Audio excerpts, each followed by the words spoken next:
But when I tell you that my entire life I felt a little alien, I felt like I never really belonged in any spot, any place.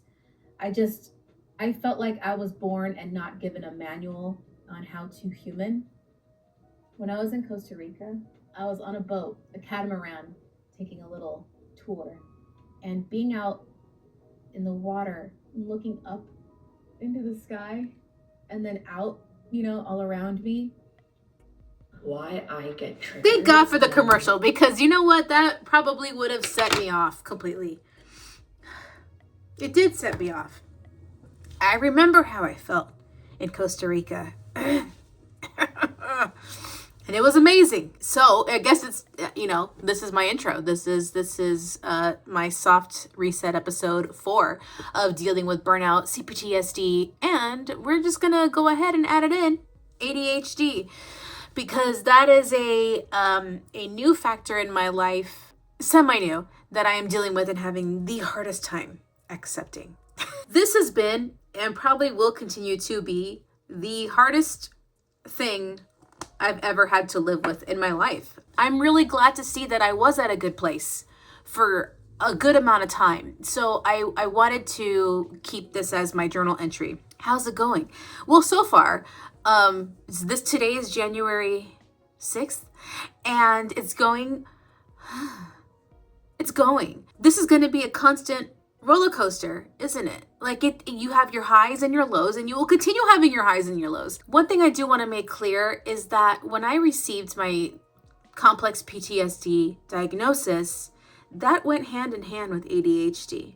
I always knew I had anxiety and depression.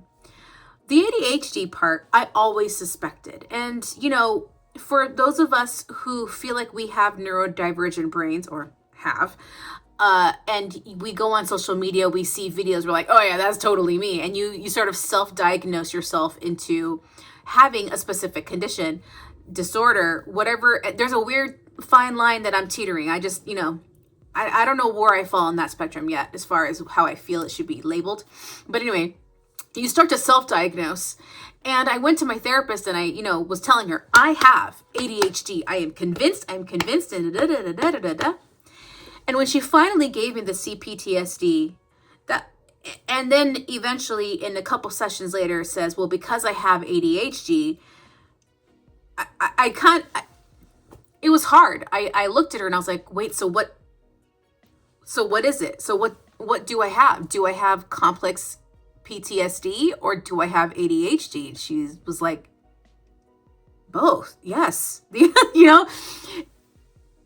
And it was sort of hard to swallow that, because it's like my complex PTSD symptoms are presenting in the form of ADHD, anxiety, and depression. And living with those 3 major mental conditions, disorders, has been such a challenge. And I think right now I'm in the stage of trying to understand who the hell I am. Here's one thing that I do suspect. I should be on antidepressants. I just don't want to be, because I know how they make me feel. I have tried them in the past and I don't want to. That's why I decided to microdose. So then I guess we're going to start there. And you're going to see me put my hood up and then take it off multiple times in this video, because I can't figure out what I'm more comfortable in right now. So microdosing, I used to do it every other day. And when I went to Costa Rica, I forgot to take it because I forgot to bring some.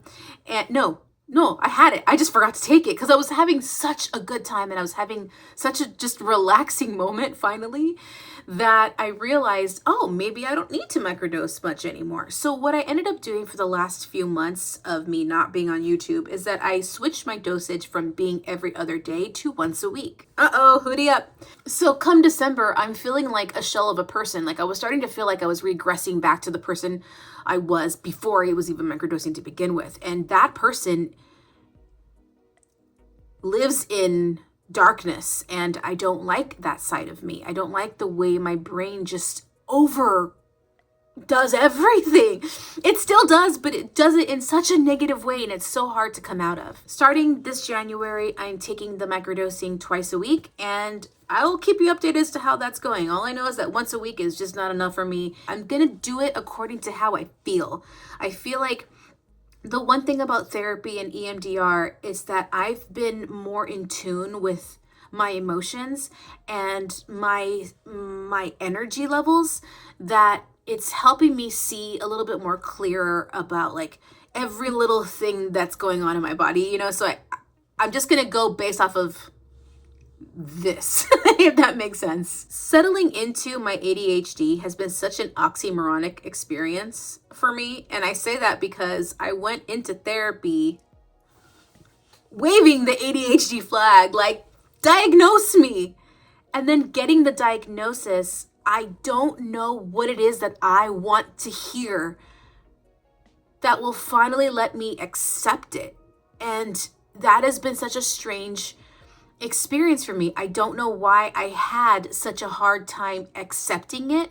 I turned to medical stuff, like there's something wrong with me, right? And I was convinced that, you know, I was gluten intolerant, and there was something wrong with me. Oh, I have some sort of autoimmune disorder. And I did all the tests, you guys. I spent December going to all of these doctors, rheumatoologists, because I got tested for rheumatoid arthritis, you know, all this stuff, lab works, and just MRIs and CT scans. There's nothing wrong with me. And before y'all start with me, because I have so many friends breathing down my back about perimenopause, I feel in my core I'm not there yet. Still, I have a lot of friends that are like, you're going through perimenopause. No, I know I had a hysterectomy. I still have my ovaries. Once I got the clean bill of health from almost everything, I realized, oh my God, my anxiety is very bad. My depression and everything is very bad. And I 150% believe that I am making myself sick. And I started to get like anxiety attacks over my results being just fine, that my stomach started hurting. And then I couldn't eat for the rest of the day. And then the days after that, whatever I ate was making my stomach upset. And then that's when it finally clicked. It's me. Like, it's me. I think for me, the hard part is realizing, oh, yep, that there is no cure. I know that you can heal from complex PTSD.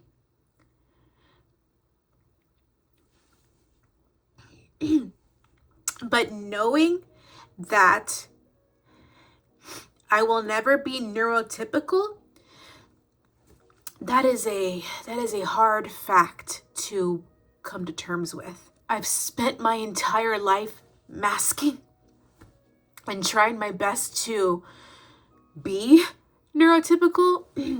The hardest part about ADHD is that, you know, we have the rejection sensitivity disorder. Dysmorphia. I forgot what it is. We just don't like rejection, right? Like, we take criticism harder. We think everyone hates us. Like, we're so fucking manic. And to tell me that I will fail no matter how hard I try at this one specific subject, the one that I really want the most, that is the hard part that I had to be okay with, you know? And I'm still sort of going through those motions right now. I am in a grieving state of mind as well as a semi-acceptance one. Because, okay, yeah, I have to have the kitchen smelling a specific way and the lighting just right so that I can do the dishes. I have to have the right sounds playing so that I make myself dinner. it feels kind of like I am handicapped, but like I also feel fine. What I've been calling it in my head is the ghost handicap, because I feel like a normal person, but I don't function like one. And when I think about how much I don't want to be in this position, I get physically ill. And I think that is why I don't have perimenopause. I'm just making myself sick because I am refusing to listen to my body. And she's always fucking tired. And it's so hard. It's so difficult. And I wanted to just say that, like, now that I know that I have ADHD, it's not funny.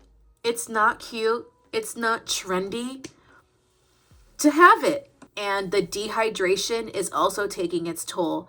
And this past week, I have been drinking, there's still some in there. I have been drinking more water. And I noticed that I don't wake up.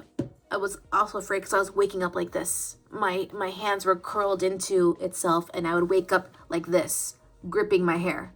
And I would wake up with my shoulders curving in, and I'm like, what's happening to me? That's why I thought I had rheumatoid arthritis or some sort of autoimmune. I'm fucking dehydrated, and I'm curling in on myself because my poor body is so dehydrated. It's a simple fix. And that's what I'm trying to remind myself. Like, if you're going through this journey of being diagnosed and getting your diagnosis, man, it is a roller coaster. That's for damn sure. And also having the opportunity to recover from burnout is such a privileged thing. And I need to remind myself how grateful I am. So with my job, I get a winter hiatus. So we have 5 weeks off. I'm getting the time off that I desperately, desperately needed. And I am in week 4 of my winter hiatus. And I am just now starting to feel like I'm getting the rest that I need. That's scary. And it's like, where do you go from here, right? Like, you can come on the internet and document all of your hard feelings. But like, if someone else is in my position watching me, what now? What's the game plan? What are the tools? Where do you go? And I feel this way because I am in this position. I am watching all these videos going, so what's the answer? and I'm realizing that there is no fucking answer. The answer is learning the hacks that you have to do in order to feel your most productive self. Tips and tricks on how to convince yourself that what you just did is perfection. What I'm learning from reading certain books and watching videos and podcasts and whatnot, you got to stop masking around people. And this is really hard because, first of all, you got to find people that you feel confident enough to not mask around. And that in itself is so hard. However, if you are a people pleaser, that shit's got to stop. What I mean by people pleasing is inserting yourself in conversations that you know you have no business being in because A, you couldn't care any less about what they're talking about, or 2, you have to fake being whatever emotion everyone else is being in. Not everyone needs your response. Not everyone needs your point of view. Not everyone needs to hear what you have to say about something you couldn't give 2 shits about. I'm just going to say, like, hey, I'm not into what you're into. I don't really know how to respond to this. Done. And just being honest with people, I feel like will make things a lot easier instead of having to play along. Like, I'm so sick and tired of playing along with everything. And it's really hard. It's always been hard. And some people will take it very personally. And I know this, I'm going to probably have so much trouble. But I think I'd rather just be honest to myself and allow myself to finally just drop my damn shoulders, than to just keep going the way I have been. Because obviously that hasn't been working. And that's it. No more. That's one thing that I'm realizing about myself too. Checklists and routines. No morning routines, no evening, no routines. I'm not going to follow through. So I need to take it way back, like fucking chill. The only thing that I'm going to try to do for the next X amount of months is just unmask. Like, nobody really talks about how difficult it is explaining to people in your circle that you are neurodivergent, because not only are you trying to figure it out on your own, you're now the representative of the community in your circle, because half the people you probably associate with are neurotypical, and they say stupid shit like, well, everybody has ADHD nowadays. Like, oh, really? Really? Everyone hyperfixates for hours on end and don't even like step out of it to breathe? Really? Everyone has intense feelings about how they feel? Check me out right now. Really? It's just, I don't want to be the representative of this subject when I'm still trying to figure it out for myself. I don't know how I'm going to navigate those conversations. All I can do is take note, journal it, and come back here and let you know how that went. And like, even with like explaining yourself around people, that has its own like anxiety built around that, because I can't explain to you why I cannot eat at this specific restaurant in this state of mind that I am in, because the decibels are driving me nuts. I have loop earplugs now, so that's gonna help me out. I can't explain to you why I have a problem with authority. I can't explain anything because I'm still learning myself. And I think that's why I'm sad. What I do need is more neurodivergent friends. I'm realizing this right here, because I need people to get me. I need people to understand me. I need people to just like not have to explain. Like, when we're having a conversation and you're saying, hey, how was your weekend? And I'm like, mine was great. I need you to understand that you got to pick up the pace and offer your information instead of waiting for me to say, how was yours? Like, it's difficult. The diagnosis is difficult. And I have yet to see videos online of people talking about the low side of getting that diagnosis that you've been waiting for, when you realize it comes with, there's no cure. So that's what I'm doing for 2026, is I'm gonna start unmasking to see if it alleviates the burnout symptoms. I'm still very much in it, unfortunately. So here we go. And drinking more water, because I'm noticing that my pain and everything, like body-wise, is starting to subside. Oh, I was just extremely dehydrated. Got it. So thank you so much for watching. If you're going through this whole ADHD thing like I am, man, I feel you. It's rough. And so please subscribe to my channel, like this video. I don't know when the next episode is going to be out. I'm just going to post content as I see fit. On my social medias like TikTok and Instagram, I'm making the content I want to make. Well, I want to make this too, but the content that I want to make, you know, getting into the aesthetics. Like today I did a goblin core outfit of the day. I don't know how I would do it long form for YouTube, but maybe I will start doing my makeup videos again, as far as like goblin core ideas and all the aesthetics that I'm getting into. So yeah, we'll have to maybe I'll do a look like this again, you know. So we'll see. I'll see you guys soon. Please follow me social media, subscribe here, and I will see you guys soon.